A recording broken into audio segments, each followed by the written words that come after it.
Hello everyone, welcome to another episode of Succulent House, and for today's episode, pag-uusapan natin kung ano nga ba yung reasons kung bakit tayo nagbibihead or pagpugot na ating mga succulents, and at the same time, I will be showing you kung paano ba yung proper way ng pagbihead ng ating mga succulents. So, we have three main reasons kung bakit natin kailangan i-behead yung ating mga succulents. So, unang-una sa lahat is we need to correct yung kanilang morphology. So, succulents come in different shapes, ayan, sizes, and colors. So, for example, we have this. Ayan, so ganyan ang shape niya. And we also have like this. So, magkakaiba siya ng shape, pati na rin kanyang sizes. Sometimes, hindi na siya maganda. For example, we have this. Hindi na siya magandang tignan, diba? And number 2 naman, na reason kung bakit natin ibibehead yung ating mga succulents is because of stem rot or yung root decay, diba? So, usually, maisisave natin yung rotting na stem or nag-rot na roots sa pamamagitan ng beheading. So, sometimes kasi, we tend to add more water sa ating mga succulents without knowing na hindi pa completely dry yung ating soil. And because of that, nagkakaroon tayo nga ng ating stem rot or yung ating root decay. We behead our succulents for propagation purposes. So this is simply multiplying yung ating mga plants. Unlike sa leaf cutting or sa leaf propagation by stem cutting or yung tinatawag nating beheading or pagpugot is quicker and mas mataas yung success rate ng ating propagation. So before we start, we need to prepare some of our materials. So yan, we only need a clean pair of scissors, and before tayo mag-start ng ating beheading, we need to make sure na sterilize natin yung ating ayan. So, punasan lang natin ng konti, let it dry, then magiging okay na rin. Ayan. So, ang pinakauna nating pupugutan is itong si Choco Moonstone. At una sa lahat, magtanggal tayo ng kanyang leaves, diba? So, ganun lang.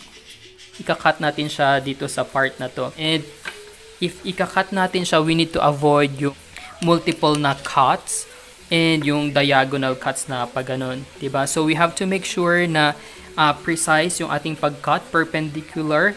Ayan, so for example, ito, ika-cut natin siya ganyan. 1, 2, 3, minsanan lang. Okay, so tanggalin pa natin yung ibang kanyang leaves. 1 and 2. Kung makikita ninyo, ganyan yung itsura ng freshly cut na stem ng succulent, and you can plant it directly sa soil, but you have to make sure na completely dry yung kanyang soil. Or in my case, I usually let it heal and callus for a few days before ko itanim sa soil. Ayan. So, ganun lang yung process. Ayan. So, ano naman gagawin natin dito sa ating stem? Hindi natin siya itatapon kasi after natin siyang i-cut, it would help the stem to have new growth. Ayan, so kung makikita ninyo, meron tayong tinanggal na leaves dati dito, and now, meron tayong sobrang liit na growth doon. So eventually, after few weeks or 1 month, may makita na tayong tiny growth dito sa ating Choco Moonstone. So isi-set aside natin siya. As usual, itong ating mga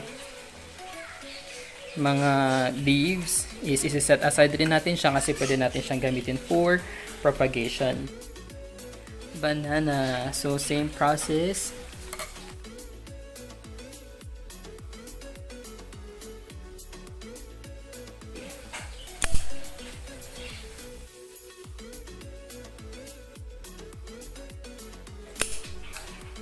Ayan. So, succulent number 2 is okay na. Ayan. So, ganun lang siya kadali na mag-behead, diba? So, next.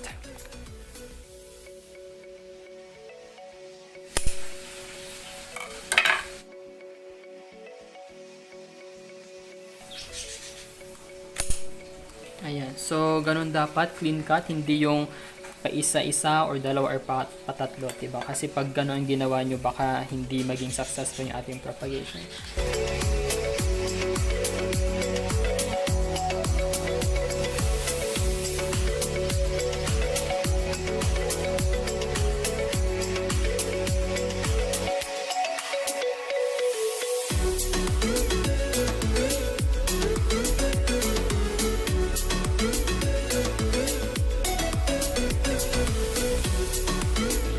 Tapos na natin siyang mabihead, and as you can see, ang daming anak. Ang dami niyang anak dito. Ayan. So, ayan. Ayun po, oh, may mga new growth pa doon. As you can see. Ayan. So, ayan lang natin siya magstay dito and mabubuhay na yan. So, ayan nga guys. Tapos na tayo sa ating cutting. So, meron tayong 1, 2, 3, 4, 5, 6, 7, 8, 9, 10, 11, 12. So, a total of 12 cuttings for today.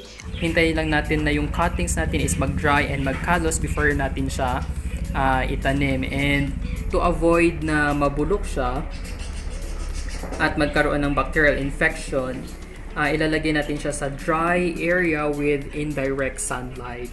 And we're gonna wait for a week. So after 7 days, i-update ko kayo kung anong nangyari sa ating stem cuttings. And at the same time, meron tayong ayan, so nandito yung ating kanyang mga yung mga leaves. So i-propagate rin natin siya lahat. Meron tayo dyan. Thank you for watching our video. So don't forget to like and subscribe for more updates ng ating mga succulents.